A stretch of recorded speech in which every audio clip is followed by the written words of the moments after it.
हाय दोस्तों, कैसे हो आप लोग। एक बार फिर से स्वागत है आप लोगों का हमारे चैनल मोटिवेशनल स्टोरी 7 में। रोज नई नई कहानियां पढ़ने के लिए हमारे चैनल को सब्सक्राइब जरूर कर लीजिए। तो चलते हैं आज की कहानी की तरफ। हाय दोस्तों, मेरा नाम सुशीला है और मैं 25 साल की हूँ। मैं मुंबई के बोरीवली में रहती हूँ।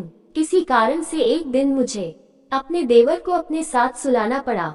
उसने उसी रात हमें ऐसी जन्नत की सैर करवाए, मुझे वो रात कभी भूलाए से भी नहीं भूलेगी। ये बात 2 जून 2018 की है, जब मेरी शादी को सिर्फ 4 महीना ही हुआ था। रात को पति से मुझे पूरा सुख मिल जाता है, जैसा मैं चाहती थी। हमारे घर में हम 3 लोग ही हैं। मेरी सास और ससुर कुछ साल पहले ही एक्सपायर हो गए थे। दूसरे मेरे पति देव और तीसरा मेरा देवर राजू, और अपनी माँ का बहुत दुलारा था। राजू के लिए हर बात पर मेरी सास पूरे घर को सर पर उठा लेती थी।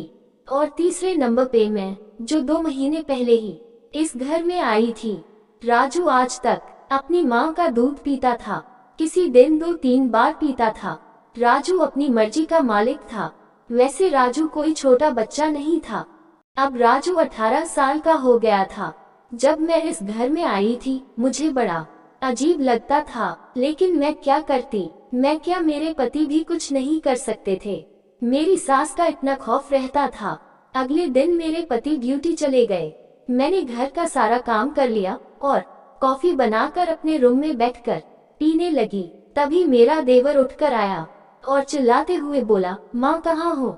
सास बोली, बेटा नहा रही हूँ। राजू बोला, तुरंत बाहर आओ, मुझे दूध पीना है। सास ने कहा, 5 मिनट सब्र करो, आती हूँ। राजू छोटे बच्चे की तरह रोने लगा। मैं वहीं बैठकर ये सब देख रही थी। राजू बहुत जिद करने लगा, तो मैंने राजू से कहा, राजू जिद मत करो, थोड़ी देर में माँ आ जाएगी। नहीं, मुझे अभी पीना है, राजू ने कहा। थोड़ी देर इधर उधर मंडराता रहा और फिर बोला, भाभी आप पिला दो। मैं ये बात सुनते ही मैं सकपका गई। मेरे पैरों तले जमीन खिसक गई। इसने ये क्या कह दिया। मेरे पति देव के अलावा मुझे और कोई छुए मुझे बिल्कुल पसंद नहीं है, पर इसको कैसे ना बोलूं। मैंने कहा, मैं तुझे कैसे पिला सकती हूँ राजू। इतना सुनते ही राजू गुस्से में हो गया और मेरे करीब आ गया। पास आकर पहले तो उसने मेरी साड़ी का पल्लू खींच दिया। सास के डर की वजह से मैं उसके हाथ भी नहीं पकड़ सकी। फिर राजू मेरी ब्लाउज के हुक खोलने लगा। जल्दबाजी में राजू से ब्लाउज के हुक नहीं खुल रहे थे। राजू के हाथ मेरी हेडलाइटों को बहुत तेज दबा रहे थे। 3 हुक खुलने पर ही मेरी हेडलाइटें बाहर दिखने लगी। राजू जैसे ही मेरा चौथा हुक खोलने लगा, तभी मेरी सास नहाकर बाहर आ गई। सास जोर से चिल्लाई, राजू ये क्या कर रहा है। राजू ने कहा, मैं भाभी से दूध पी रहा हूँ। सास ने कहा, अरे वो तेरी माँ नहीं है, इधर आ, मैं तुझे दूध पिलाती हूँ। उसके बाद मेरी सास राजू को अपने कमरे में ले गई। मैं तुरंत सोफे पर गिर पड़ी। अगर माँ जी थोड़ी देर न आती तो मेरा ब्लाउज खुलने वाला था। घबराहट के मारे मेरी सांसें रुक सी गई थी। मेरा तो आज पतिव्रता का धर्म टूटने वाला था। सोफे पर पड़े पड़े थोड़ी देर बाद आया कि मेरा ब्लाउज तो खुला ही है। मैंने तुरंत ब्लाउज के हुक बंद किए। सारा दिन राजू वाली करतूतें दिमाग में घूम रही थी। फिर शाम को जब मेरे पति देव घर आए तो घर में बेकार का बवाल होने के डर से मैंने राजू की बातें नहीं बताए। रात को सबने खाना खाया और अपने अपने कमरे में चले गए। किचन की सफाई करके मैं भी सोने चली गई। मैं जैसे ही बिस्तर पे जाकर बैठी, पतिदेव का रोमांस का मूड था। मैंने उन्हें रोक दिया क्योंकि मेरे दिमाग में राजू की हरकतें चल रही थी। पतिदेव ने पूछा, क्या हुआ। मैंने कहा, कुछ नहीं। फिर पास आने से रोक क्यों रही हो। मुझे लगा एक अच्छी बीवी को अपने पति से कोई बात नहीं छुपानी चाहिए। हिम्मत करके मैं अपने पति से बोली, आज आपका भाई मेरी ब्लाउज को खोलने लगा था। पतिदेव ने कहा, पर क्यों। उन्हें यह बात सुनकर जरा भी गुस्सा नहीं आया। मैंने बोला, माँ जी नहा रही थी और राजू को दूध पीना था। मैंने उसे पिलाने से मना कर दिया तो राजू जबरदस्ती कर रहा था। इतना सुनकर पतिदेव थोड़ा उदास हो गए। फिर बोले, अब कभी राजू दूध पीने के लिए कहे तो उसे मना मत करना। इस घर में राजू के लिए कोई चीज की पाबंदी नहीं है और तुम भी ना करना। इतना बोलकर वो सो गए। अब मैं क्या करूं, इन्होंने भी कुछ नहीं बोला। अगले दिन मैं आंगन की फर्श को पानी से साफ कर रही थी।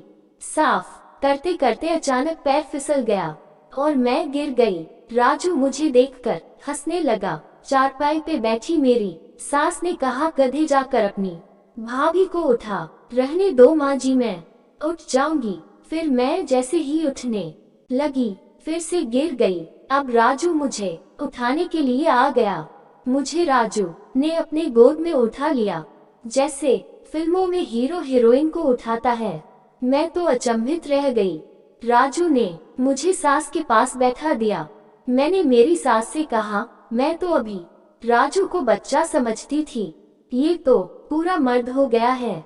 राजू बोला, भाभी, माँ मुझे अभी तक दूध पिलाती है, इसलिए मैं अंदर से पूरा मर्द हूँ। तभी राजू माँ जी से बोला, माँ और दूध पिलाओ मुझे। फिर माँ जी ने मेरे सामने ही राजू को दूध पिलाने लगी। राजू ऐसे दूध पी रहा था जैसे कोई भैंस का बच्चा पीता हो। ये देखकर मैंने सोचा, अगर कहीं राजू कल मेरा दूध पीता, मुझे तो दूध आता नहीं, ये तो मेरे संतरों को तुरंत खा जाता। मैंने अपने मन में ठान लिया कि आज के बाद राजू से कोसों दूर रहना है। रात को खाना खाने के बाद सब लोग सोने चले गए। मुझे किचन की सफाई करनी थी तो मैंने पतिदेव से कहा, आप चलो सोने, मैं बर्तन धुल कर आती हूँ। फिर मेरे पतिदेव चले गए और वापस आकर मुझे पीछे से बाहों में भर लिया। उनके छूते ही मेरे बदन में आग लग गई और मैं तड़पने लगी। मेरी तरफ देखकर पतिदेव मुझे कमरे में उठा ले गए और हम दोनों ने वही सब किया जिसकी भूख हर पति पत्नी को होती है। अगली सुबह अचानक खबर आई कि रिश्तेदार के यहाँ कोई खत्म हो गया है, तो माँ जी और मेरे पतिदेव वहाँ जा रहे थे। जाते जाते माँ जी ने राजू से कहा, राजू, अगर हमें आने में देर हो जाए तो अपनी भाभी के कमरे में सो जाना।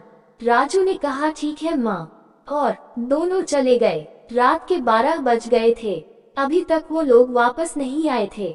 हर दिन की तरह मैं अपनी नाइटी बदलकर बेड पर बैठ गई और राजू तो उनका इंतजार करते करते मेरे बगल में सो गया। थोड़ी देर बाद मुझे भी नींद आ गई और मैं भी सो गई। कुछ देर बाद राजू ने मेरे पीछे से अपना एक पैर मेरे ऊपर रख लिया। तभी मेरे बदन में करंट सा लगा और मेरी आंख खुल गई। ऐसा झटका तो मुझे सुहागरात में भी नहीं लगा था। समझ नहीं आ रहा था कि राजू को पैर हटाने के लिए कैसे बोलूं। तभी राजू ने अपना एक हाथ मेरी हेयर लाइट पर रख दिया। मुझे लगने लगा कहीं ये जानबूझकर तो नहीं कर रहा है। फिर मैंने देखा वह नींद में था। मुझे लगा शायद राजू अपनी माँ के साथ भी ऐसे ही सोता होगा और फिर अचानक से पूरा का पूरा मेरे ऊपर ही आ गया, जैसे छोटे बच्चे सोते हैं। राजू के मेरे ऊपर आने से मुझे कुछ होने लगा। मन बहुत घबरा रहा था, पर क्या करती, डर के मारे राजू को कुछ बोल भी नहीं सकती थी। तभी राजू थोड़ा ऊपर की तरफ हुआ, उसके होंठ मेरी गर्दन से लग रहे थे। तभी मेरे अंदर आग लगनी शुरू हो गई। मैं जोर जोर से सिसकारियां लेने लगी। कुछ देर ऐसा ही चलता रहा। फिर मुझे पूरा मजा मिलने ही वाला था कि राजू अपने आप मेरे ऊपर से उतर कर साइड में सोता रहा और मैं उठकर एक किनारे बैठ गई। सोचने लगी कि इतना मजा पहले कभी नहीं आया मुझे। मैं राजू की तरफ मुड़ के देखने लगी और मुझे अब राजू पे प्यार आने लगा। तभी मेरा मन किया राजू को उठा लूं और पूरा आनंद ले लूं। लेकिन कैसे? राजू तो कुछ जानता ही नहीं है। अगर मैं इसको बताऊं कहीं ये नाराज हो गया तो घर में सबको बता देगा। फिर मेरे मन में आया क्यों ना फिर से राजू के पास लेट जाऊं, क्या पता राजू अपने आप कुछ कर दे नींद में। फिर मैं वापस राजू के पास लेट गई और इंतजार करने लगी कि अब राजू कुछ करेगा, पर राजू तो मस्त सो रहा था। फिर मैंने राजू के साथ वही किया जो राजू मेरे साथ कर रहा था। मैंने अपनी नाइटी को थोड़ा सा ऊपर करके एक पैर राजू के ऊपर रख लिया, लेकिन राजू को कोई फर्क ही नहीं पड़ा। मैं काफी देर इंतजार करती रही कि ये कुछ करे। तभी अचानक राजू ने खींचकर मुझे अपने ऊपर कर लिया। मैं मन ही मन खुश हो गई। राजू का बदन बहुत गर्म था। मैं उसके अंदर समाने लगी। मुझे इतना आनंद आ रहा था, आपको बता नहीं सकती। फिर मैंने अपने हाथ से राजू की पैंट हल्की सी खसका दी। फिर अभी राजू को कोई भनक नहीं लगी। फिर मुझसे रहा नहीं गया और मैंने राजू की पूरी पैंट निकाल दी। मैं तो हैरान रह गई यह देखकर कि राजू का तो मेरे पतिदेव से काफी बड़ा और मोटा था। मुझे बहुत खुशी हुई कि आज तो मैं जन्नत की सैर करूंगी। तभी दरवाजे की बेल बजी। मैंने जल्दी से राजू की पैंट ऊपर कर दी और अपनी नाइटी सही करके दरवाजा खोलने चली गई। मेरी सास और पतिदेव लौट आए थे। कहानी का भाग 2 देखने के लिए हमारे चैनल को सब्सक्राइब जरूर कर लीजिए और अपना सपोर्ट बनाए रखिएगा। धन्यवाद।